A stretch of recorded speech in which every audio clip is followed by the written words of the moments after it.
All right, so what we did last time was we talked about variance. Sorry, we talked about variation. Variance will come. So ways to measure variation.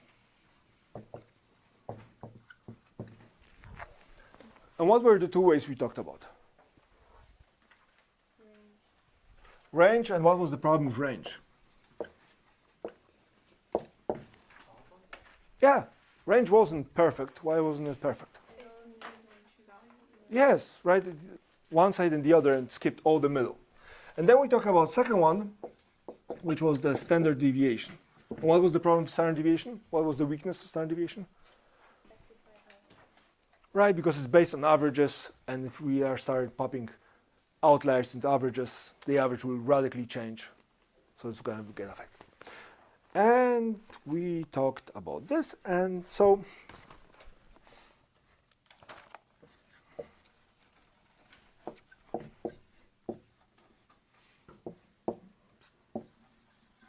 let's look at sample standard deviation. Sample standard deviation is referred to as S, small s. And now here comes the formula. There's a formula in your notes. I'm going to give you the formula, but let's produce the formula. Right? Let's understand how it's happening. So standard deviation is defined as the average distance of the data value away from the mean, right? Sum of the average distances. So distance value from the mean, there is a difference.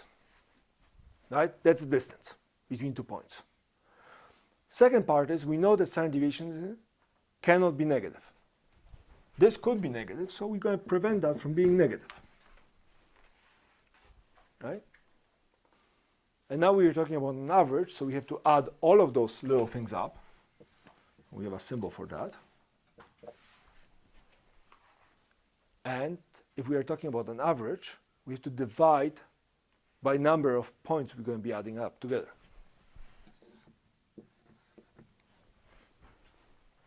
So far, everybody's with me, right? Now we have a square in there, which we should probably remove at some point. So just square root the whole thing. That should remove the square. You wrote things too closely, and now the square root looks better. No, I just remember all of this. Flashbacks. All right, and here's the thing. When we talk about a sample, we're talking about a little section of the population, a little large section of the population. How will this section of the population reflect the whole population? How well will it mirror the whole population? We are hoping that eventually we're going to be taking samples that are producing results that are very similar to the population, right? If I meet 15 of your friends, I have a vague idea of what your friends look like on average, right? But will I get it right? Right? For example, you're having a potluck style dinner, right? You invite 50 people. Do you bring 50 plates to the table? Do you bring 100? No, you probably bring a 500 to 600 because, you know, there's a couple slobs that are just going to keep on switching plates, right? So the problem with, if we are trying to estimate the variation of the sample, right, we're going to try to overestimate it, just to make sure that, you know, it's better to say, hey, it's much more wiggle room than the actual population is, but we just want to make sure. So what we are doing is here is we are saying, hey, we want to make standard deviation slightly bigger. How do you make a fraction bigger? Either you increase the numerator or you decrease the denominator. So I decrease the denominator by 1. This way I force this to be slightly bigger. Everybody's comfortable with this so far. Okay. Now that's one formula for standard deviation. The other one is this. Make sure I don't make a mistake.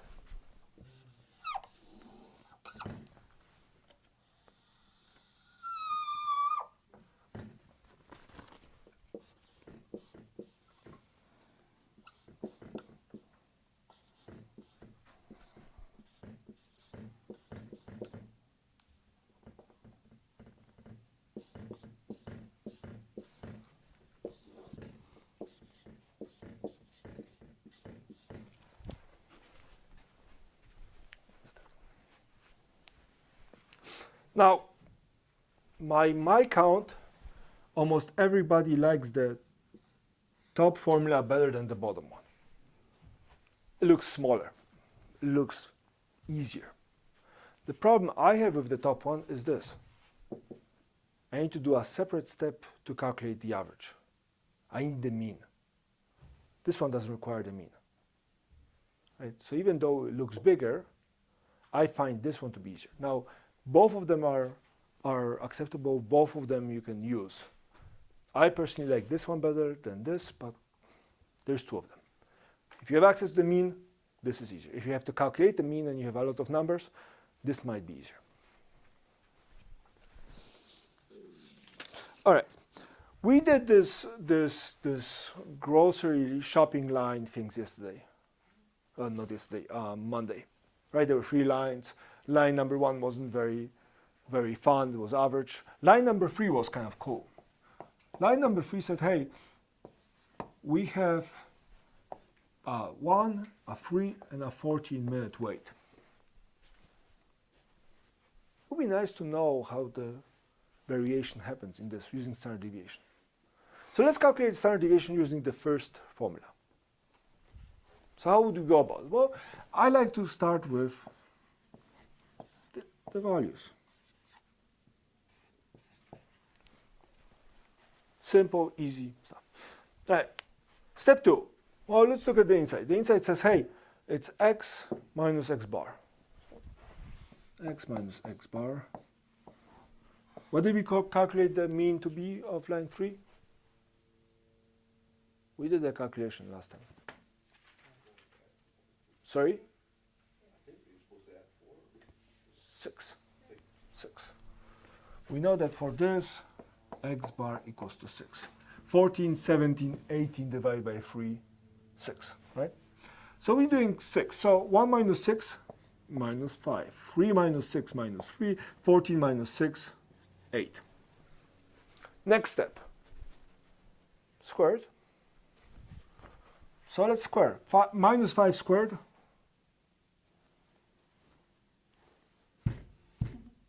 Minus 5 squared.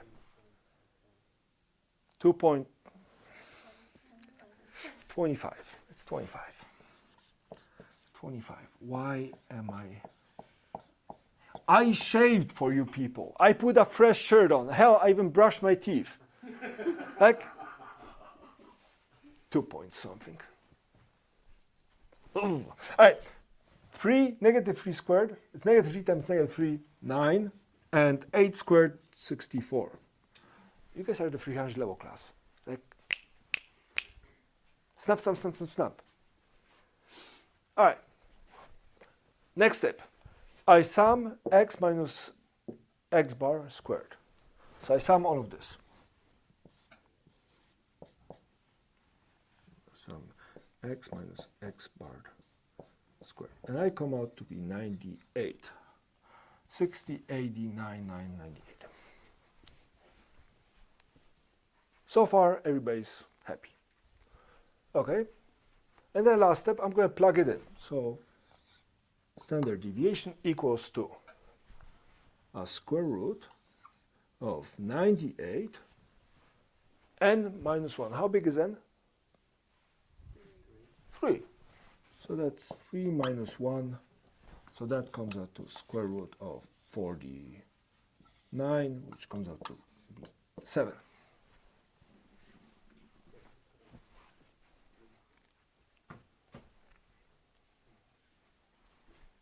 (98) divided by 2. Is everybody comfortable with how I got here? Okay. Let's try the other way. Well, the other way, we have 1, 3, 14. And what do we need? Well, we need x squared. So let's square it. That's 1, that's 9, that's 196. 196.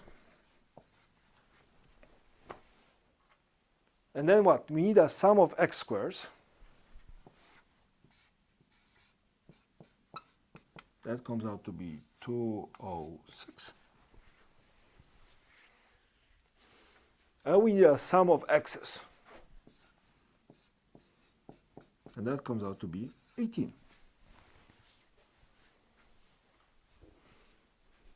So let's plug things in. We have n, which is 3 times square sum of x squares. Sum of x squares, which is 206, minus square of 18. So 18 squared. And the whole thing is over 3 times 3 minus 1.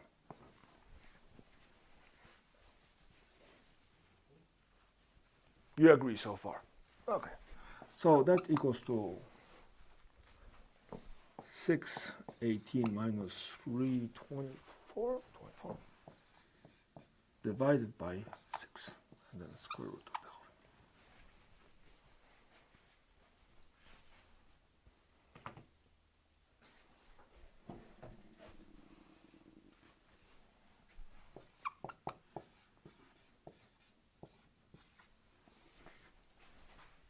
Square root. And that comes out to be 7.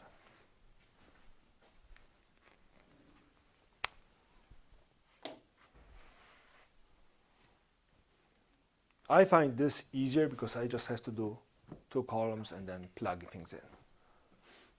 But everyone, the beautiful thing about it is regardless if you use this method or this method, you get the same answer. Or in terms of one of my partners is mind blown. Mathematics works. It works.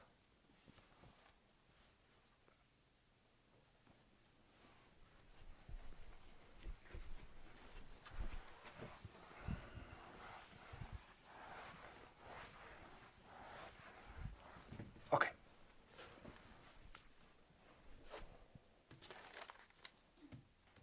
Now, if you decide to do the same calculation for line 2, so the standard deviation for line 2 comes out to be about 1.73.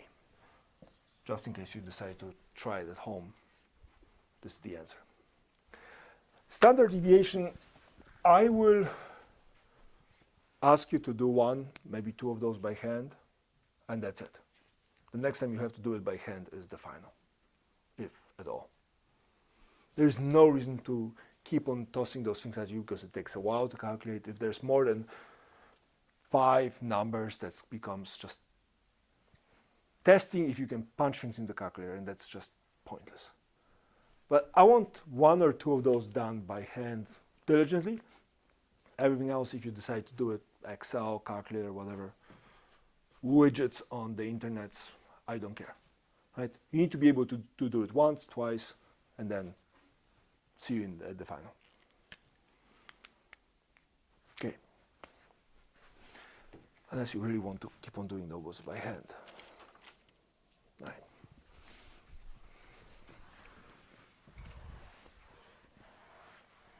All right, so we have the sample standard deviations. Let's talk about population. Population standard deviations are happening as well. The symbol is slightly different. We have a sigma.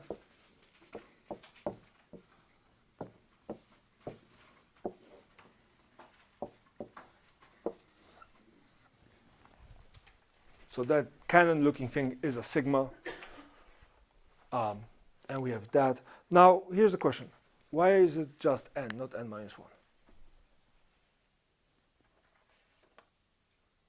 For the sample, I specifically said that we have to have n minus 1. Why aren't we having an n minus 1 for the population?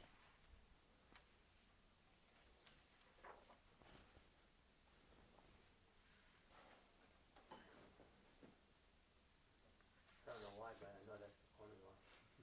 Oh yeah, but some sun rises and falls, rises in the east, falls out in the west, right? Why? Sorry? Because n is bigger. So if I take a big sample, I don't have to use the minus 1? It's always minus 1, but We do this minus 1 in the sample because we are trying to overestimate the variation of variation, right? Because we're going to be using that to talk about the population. We're going to use the samples to talk about population. So we want to overestimate the difference, right? For example, I meet two of your friends, and they're both 5'10", right? And I meet two more of your friends, and they are 5'10", 5'10", 5'10", and 5'9", right? Am I going to assume that all your friends are 5'10", maybe with one or two friends 5'9"? I have a sample, right? So I would overestimate to allow myself some space just in case you have friends that are 5'6", right? Okay. On the other hand, when we are talking about the population, we don't have this -1 here because we checked everybody, right? Here, I'm going to estimate that there's more variation because I have access only to a small section, and small is a quotation mark, right? I have a small section of the population. When we are talking about the whole population, sigma, we checked everybody. We don't need to overestimate because we get to check everybody, right? It's like sending wedding invitations. How would you know how many fish dishes to prepare or how many vegan dishes to prepare? You ask, the bridesmaid, and they go pretend, and eventually you're going to have to make more vegetarian dishes and more vegan dishes and more chicken dishes and more fish dishes just to accommodate everybody. But if you personally check everybody who's coming, so you check the whole population, do you need to overestimate? No, because you know exactly. So this one right here, that difference, is saying, hey, I'm overestimating on purpose because I don't have access to all the data. I have all the sample data, I don't have the population data. Okay, so standard deviation is all. You know all. No, so depending which standard deviation. Standard deviation for a sample, right? Yeah. I only know sample. So I'm going to overestimate the standard deviation, so my variation is overestimated. For population, I know everybody, I have checked everybody, I know where it is, I know it exactly. You and your friends go to Las Vegas, gambling, right? You ask 2 or 3 of people in the same limo how much they lost on the craps, right? Or the poker table. And they give you like, I lost $10, I lost $50, right? You're gonna assume that all of you are out $10, there's 10 of you, so you're out $100. No, you're gonna be like, well, 2 of the people that are admitting how much they lost probably less. So I'm gonna assume that we lost a lot more money as a group, right? But if you ask everybody specifically, do you need to overestimate? No, you know exactly how much they lost, right? So this is the difference. I know exactly, and I'm overestimating just in case.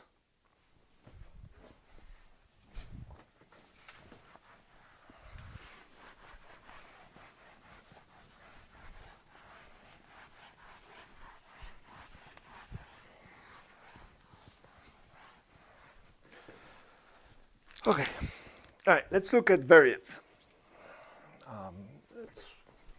I'm going to squeeze variance. I'm actually not. I'm not going to put variance here where everybody can see it. So variance.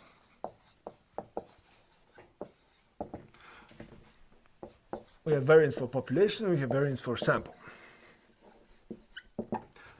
Variance for population is that, variance for sample is that. Done.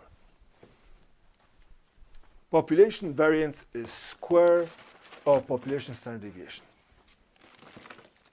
Population for sample, variance for sample is standard deviation for sample squared. That's it. That's all the difficulty there is. Okay, now that we covered this very difficult topic, let's look at some concepts. So concept number 1, if we have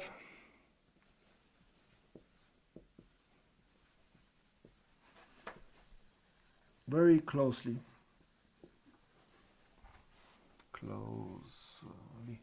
grouped data. If we have very closely grouped data, so we say picked up a sample, and all the incomes of all the people in that sample are very close to each other, means they're all very close to the average. Yes? If they're all very close to the average, the difference between those points at the average is going to be very small. So thus our standard deviation is going to be very small. So if you very close group data, right, variation is going to be small, right? And that same applies to standard deviation.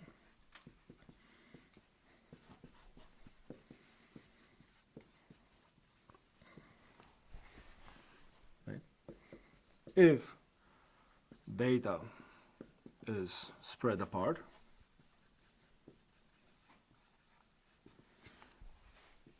the standard deviation is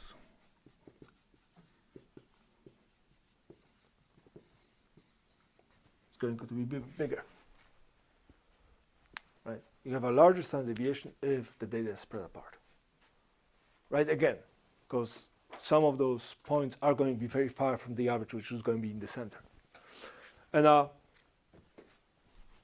interesting question that I personally very much like, hint, hint, hint, is one of those. Let's look at 3 histograms. And the first histogram looks like this.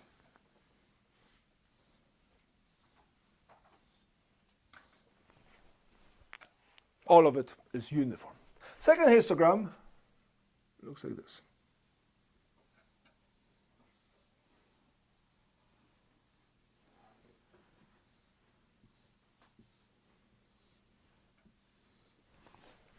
So let's call it A and B. And third histogram looks like this.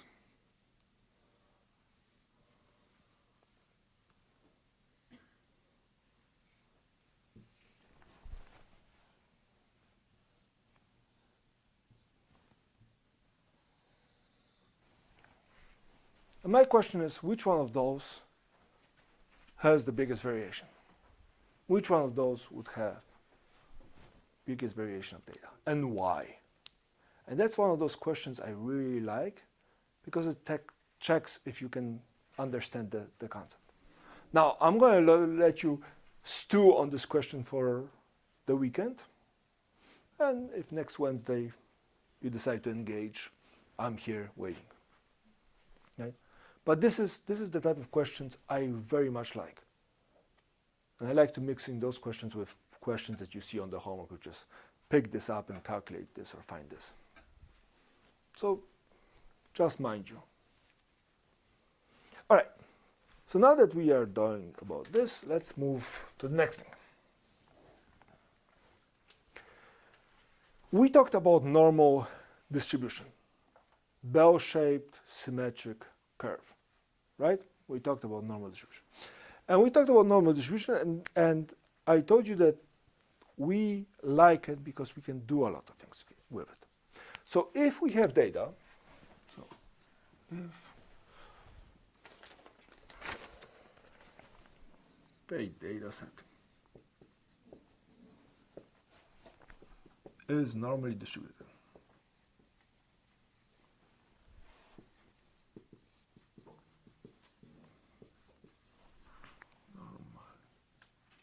distributed.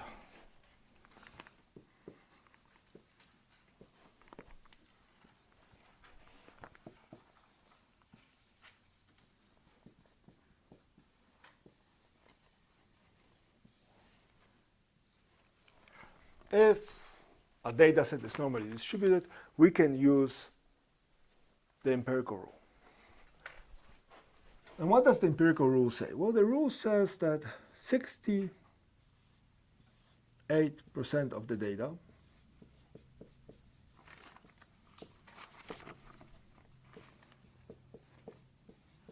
will fall within one standard deviation of the mean.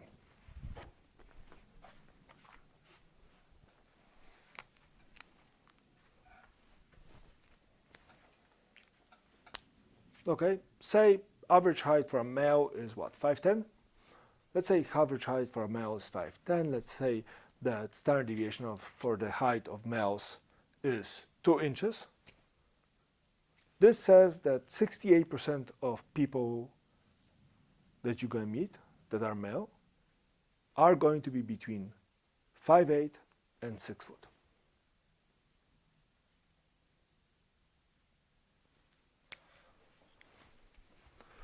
Oh, but wait, there's more. 95% of data, blah, blah, blah, blah, blah, will be within 2 standard deviations. Okay, so again, looking at the example, average height of a male, 5'10", standard deviation of 2 inches. Then 95% of males will be between 5'6" and 6'2". Right? So for example, if you're dating on OkCupid and you get your hands on the data of people that are on it, you can pretty much guess what are your chances of finding somebody who's really, really tall or finding your shorty. Okay? Sorry? But wait, there's more. 99.7% of data is within 3 standard deviations.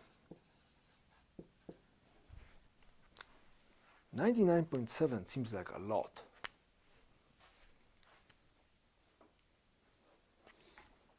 What is 99.7? What does it look like physically?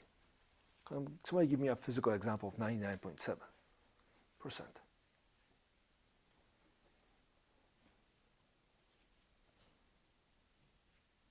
Like 5 fingers minus fingernail. Oh, sure, a little gruesome. Here's one. You want something that is more than 3 standard deviations away, means 3 out of 1,000. You're looking at something that is more than 3 standard deviations away. You're looking at 0.3%. That's 3 out of 1,000. So if you're looking at data that starts to reach that beautiful 3 standard deviations and gets out of this, it's less than 3 in 1,000. That's a very small chance to think about it. Right? If you're looking for your Prince Charming who's 3 standard deviations away from the average, right? Means you have to date 1,000 people to meet maybe 3 of them, assuming you get lucky, right? Most of us won't go on 1,000 dates just to try to find 3 of those guys.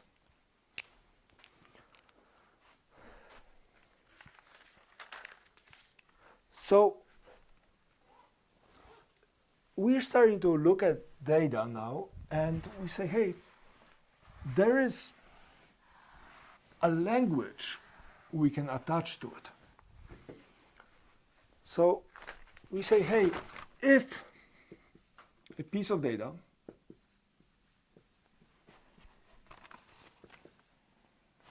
or data value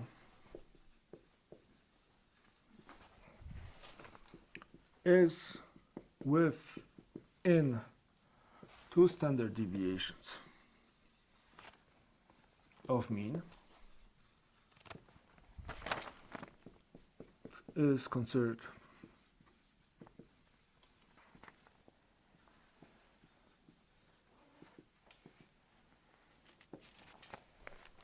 so if it's within 2 standard deviations, we are considering this data to be usual.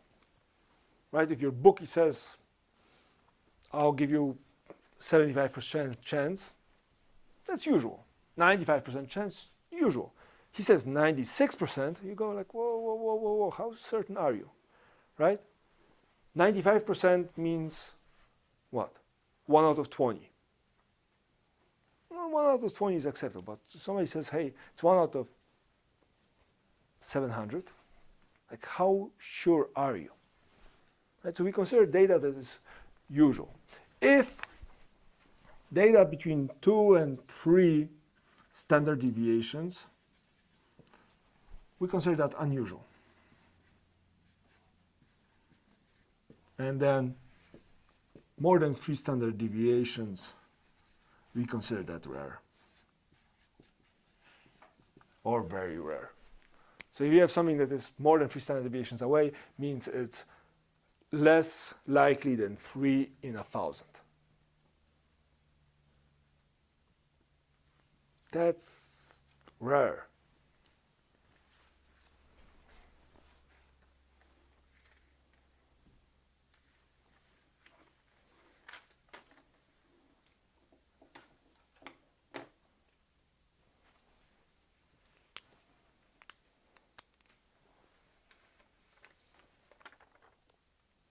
Okay, let's look at an example.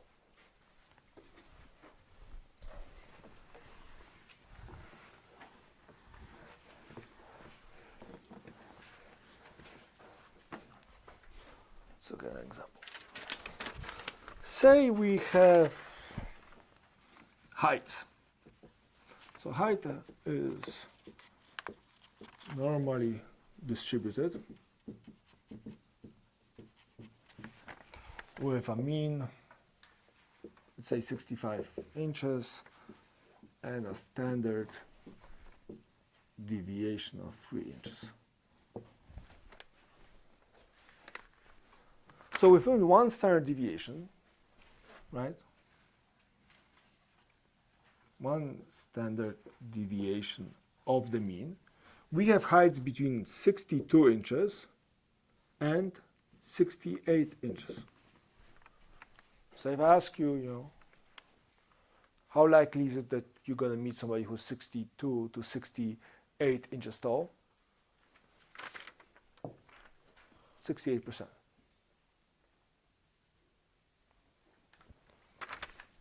Within 2 standard deviations,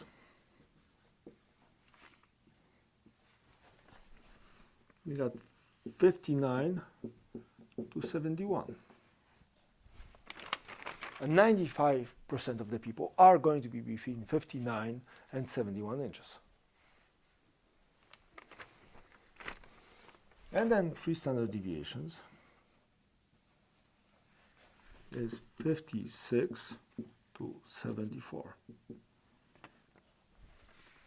99.7% of people will go. I'm 6'4".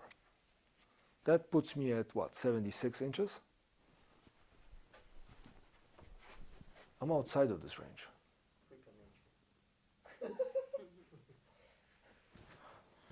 You got this?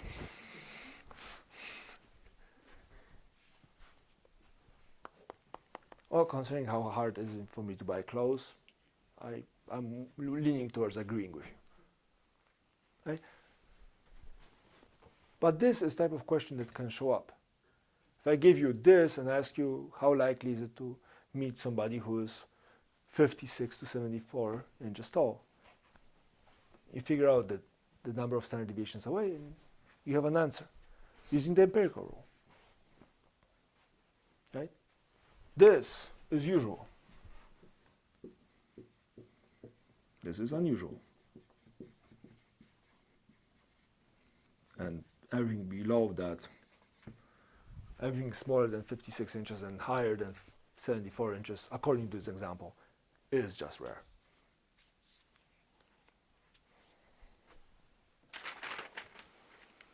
Okay.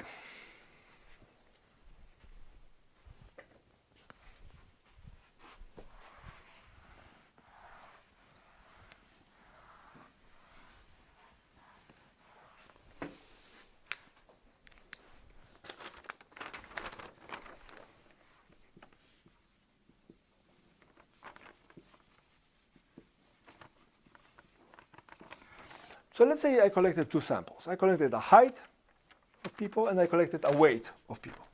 And I got myself very diligently done a mean and a standard deviation of both. I got the height to be 65, just with a standard deviation of 3. And let's say I have the weights at 175 pounds with a standard deviation of 4 pounds. And here's the question. Which one has more variation?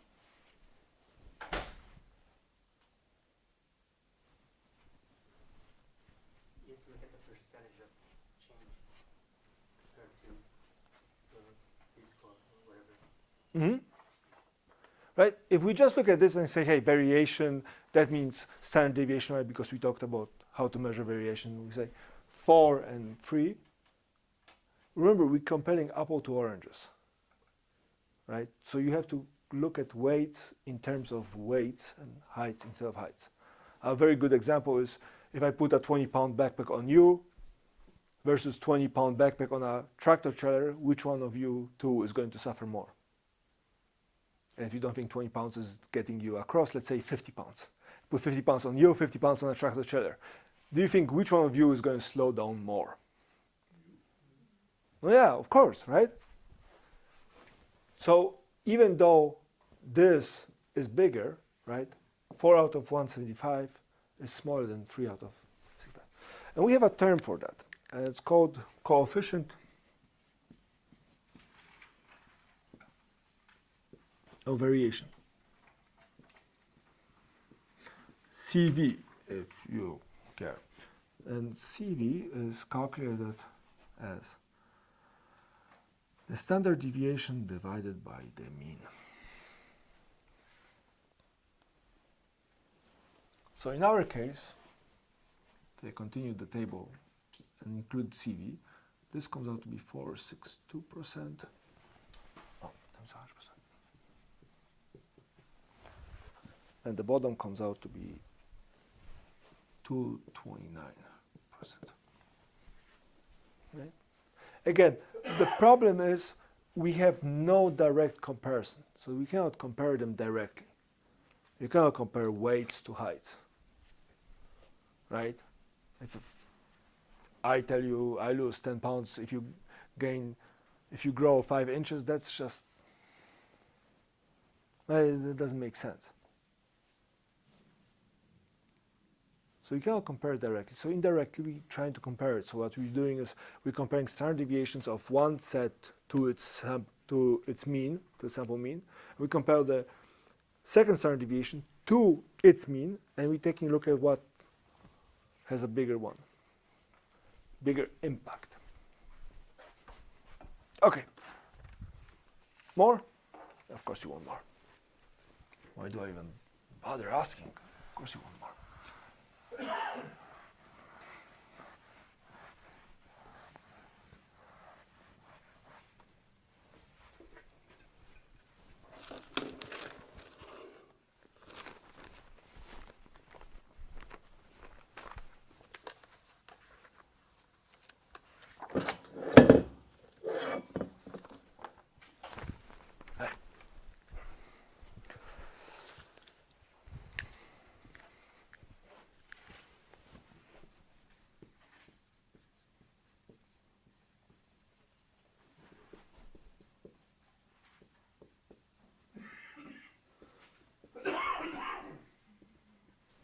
So measurement of relative standing. We want to be able to compare, so comparing.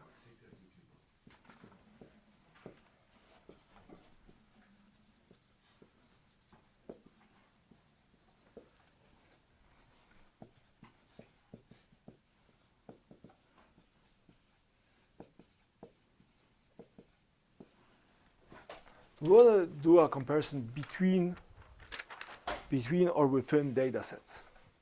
Right? We want to have a way to look at a value and be like, well, this fits here about this much.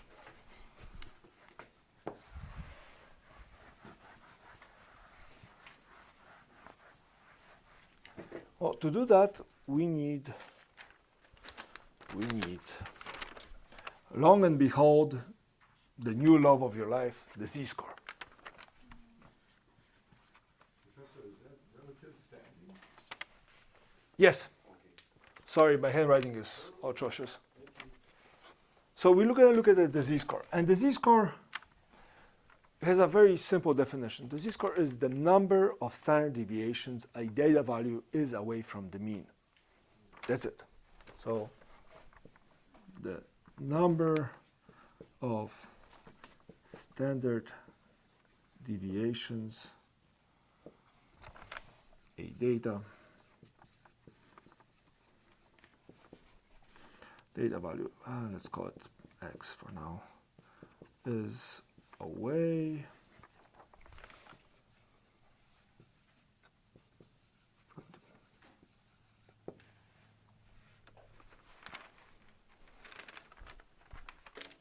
It's calculated the same way for both sample and population.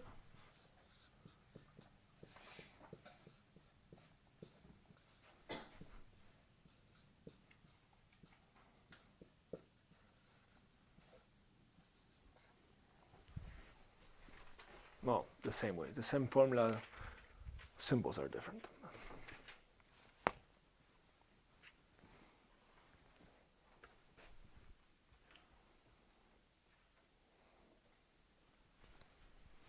And this will allow us the comparison between different samples and populations. I'm going to do an example for that.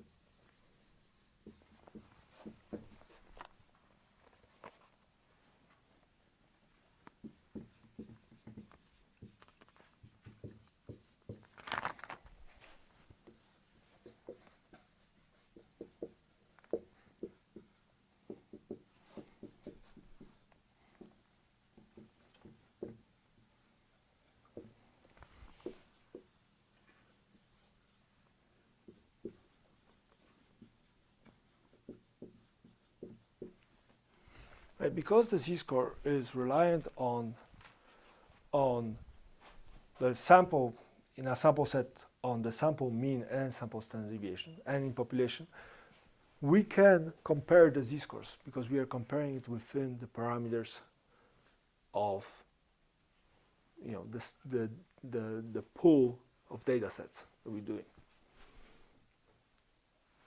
So let's look at an example. Let's look at an example. So Mr. N, that would be moi. I have a height of 76 inches. I'm 6'4". And let's look at the mean male student height at my old school. At my old school, guys were pretty tall. So the mean height was about 71.5 inches.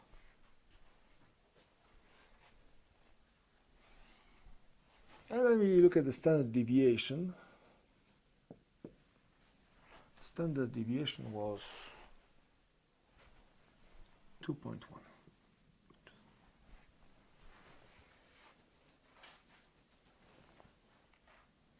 What's my z-score?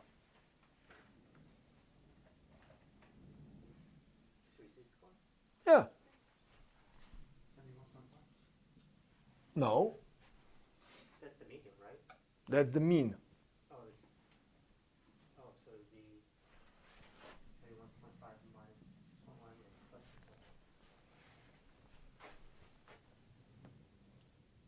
0.1. Slow down. What does it say? Well, the z-score says it's the value minus the mean divided by standard deviation. So in my case, it's 76 minus 71.5 divided by 2.1.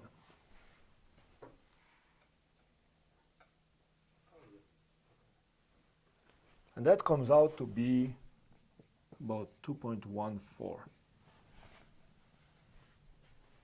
Am I a usually high student at my old university? No? You're within one mean, within two means. No. You're outside of it. I'm outside of two means. Sorry, outside of 2 standard deviations from the mean. Standard deviation is 2.1. That's one. 2.2, So 2 deviations would be 4.2. yes? And then 2.1. 4.2 plus this gives you, Oh, we're looking for 70. Oh. that's me. That's x. That's x. That's x bar. That's s. Right? So when you get the z-score of this, you say, hey, I'm unusually high for my classmates. Everybody comfortable with how I got here? Now, let's do another one. Let's take a very famous ping pong player. He's a tall fellow. His name is Chuck. He might have doubled in basketball too, but I know him for playing ping pong. And so Chuck, well, that's here. And Chuck plays on this ping pong team, so ping pong team. And, oh sorry, no, Chuck is 86. Sorry, Chuck is here. Chuck is 86 inches. And he plays on this ping pong team which has a mean of 80 inches. It's a tall ping pong team. And they have a standard deviation of 3.3 inches. And that's the standard deviation.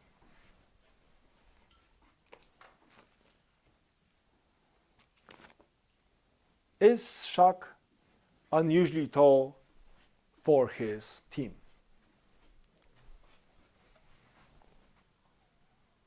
Do you have a number for me?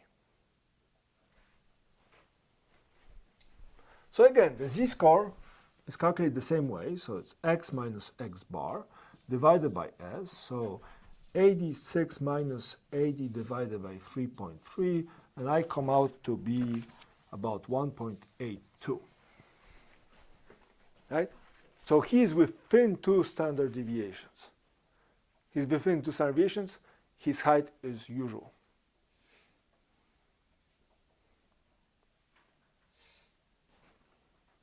Agreed. Maybe. Okay. So we said that we can compare things between data sets. So let's compare it.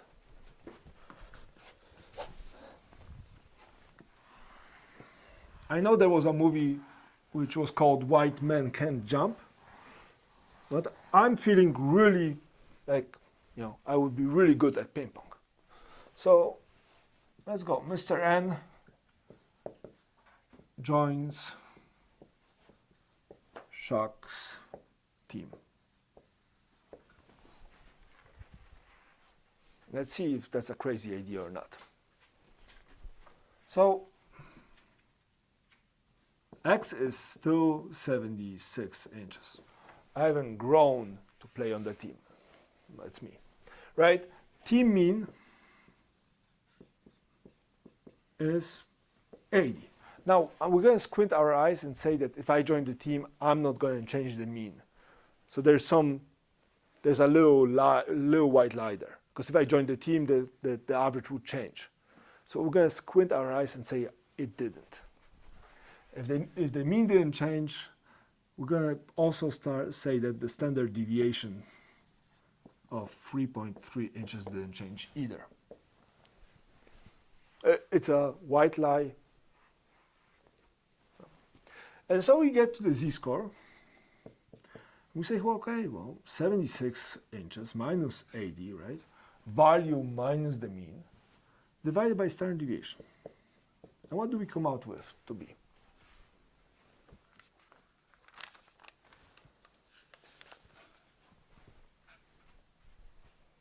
That's negative 4 divided by 3.3, so that's negative 1.21. I'm okay playing on the team. I'm a little shorter than average, but I'm okay, right? I'm usual. Okay, So let's put shock, while we at it, let's put shock at the Warsaw University of Technology, Chemistry, Department, blah, blah, blah, blah. You know, there's a very long and fancy name of the department I graduated. Let's put him on this. So Shak goes to Poland, right? He sits in my old classroom, and, well, Shak is still a behemoth at 86 inches tall. But on the other hand, the classroom males are 71.5 inches with a standard deviation of 2.1 inches. Can't read? I can. Classroom males, right? Males. Sorry? So let's calculate the z-score. Well, the z-score is value minus the mean, 71.5, divided by 2.1. So that's what? 14.5 divided by 2.1. It's almost 7, right? It comes out to be about what? 691 or something.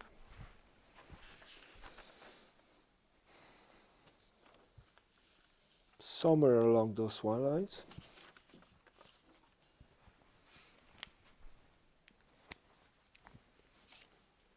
We talk about usual between 2 standard deviations, so minus 2 standard deviation up to 2 standard deviations above. We talk about unusual between 2 and 3 standard deviations. So up to 3 we go like, that's unusual. Above 3 we go rare.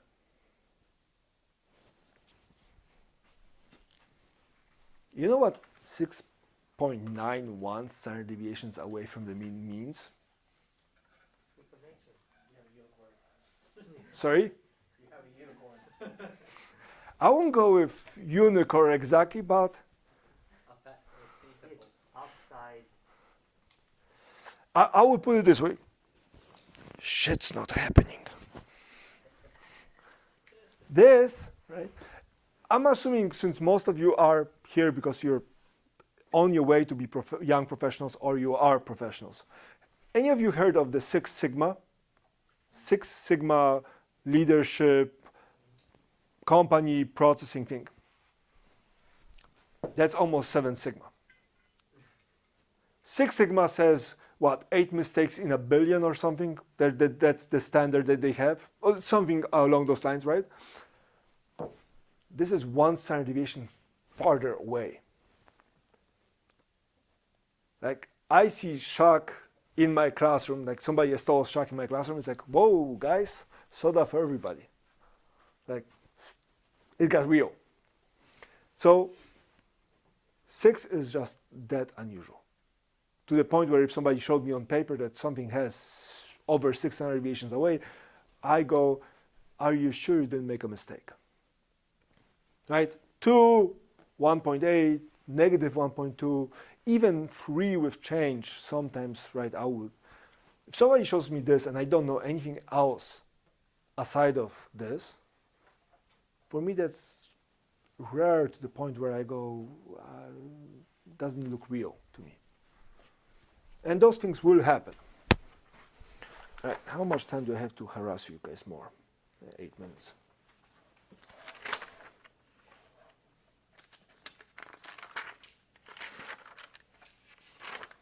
Okay.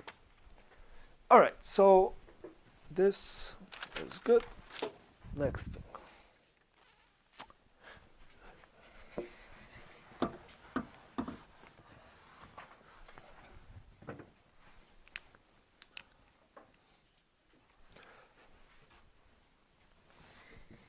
So a z-score. A z-score. Well, first of all, it can be negative.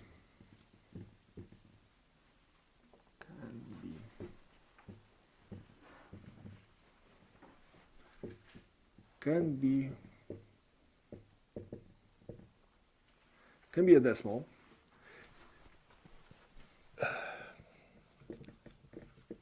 Tells you how rare a piece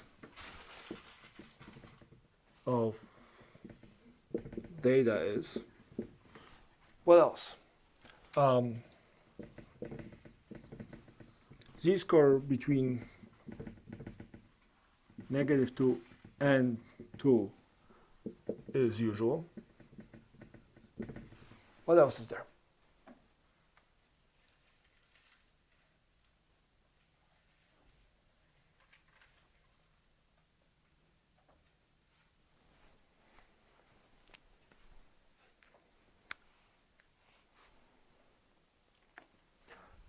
Z-score is a very, I want to say neat, but nice way to tell me about data. If you tell me what the mean is, and you tell me the standard deviation, right, and you tell me the piece of data is X, Y, and Z, I have to do this assessment of how rare it is by hand. On the other hand, if you tell me, hey, this was the mean, this was the standard deviation, I got a piece of data, and it has this Z-score, for me as somebody who has dabbled in statistics, that tells me about how rare and how probable this piece of data is, if it's going to happen. And we're going to be dealing with Z-score for the rest of the semester. So, yeah, like there is no way escaping Z-scores. We're going to get more stuff outside of Z-score, but there's no escaping, right? Any questions so far? Okay. Wednesday, we're going to finish the rest of chapter 1, because the rest of chapter 1 relatively quickly flies through, and we're going to deal with that. Let's push the homework by 6 days. If you guys could skim the rest of chapter 1, skim it. Don't have to memorize anything, just skim it. It'd be great.